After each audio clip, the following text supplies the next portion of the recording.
Yo, what's up guys? For today's video, magluluto tayo ng kalderetang baka. Let's go!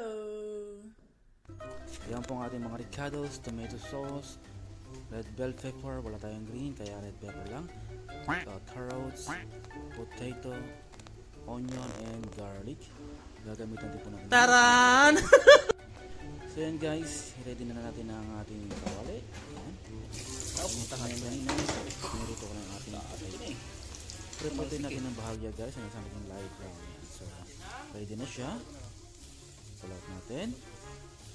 I-pull out natin ang potato. Pull out natin lahat.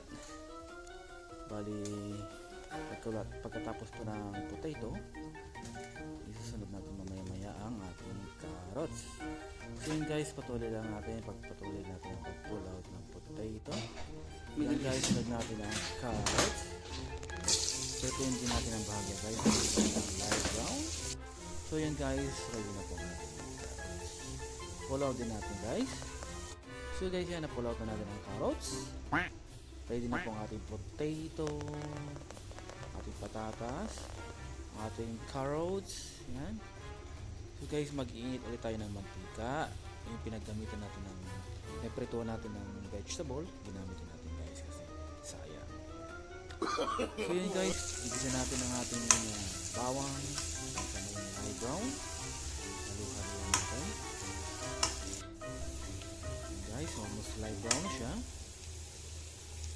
Halu-haluin lang natin. Yan guys, sunod natin ang sibuyas. Ayan. Halu-haluin natin dyan sa maging light brown. Light brown na siya at almost sunod na. Isunod natin ang baka guys. Lutuin natin ang baka, igisa natin sa sibuyas. Hanggang sa maging light brown siya. So yan guys, light brown na po ang ating baka. So yan guys, halu-haluin natin kasi magpantay po ang yan guys, light brown na po ang ating baka o beef. Lagyan natin ng tomato sauce.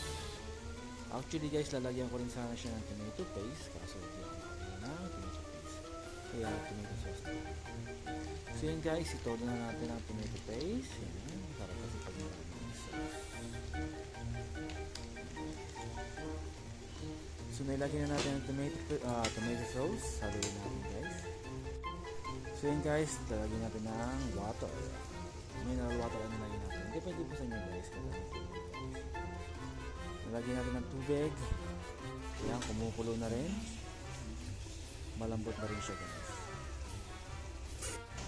Lagyan natin ang pinirito natin ng patatas.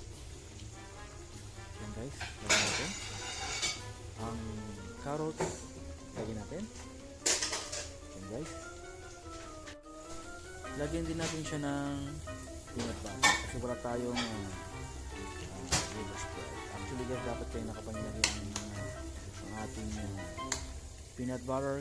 Kaso nga lang, nalimutan ko. Yan guys, lalagyan din siya natin ng gagamit ito tayo ng black pepper, salt, saka chili flakes sana.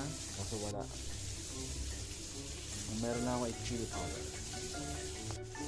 Lagyan na rin po natin ating bell pepper, red bell pepper. Yan guys, kasi wala tayong green pepper. Dapat meron din tayong green pepper. Magandang kulay. Yan guys, almost ready na ang ating beef curry. So guys, ready siya. Thank you for watching.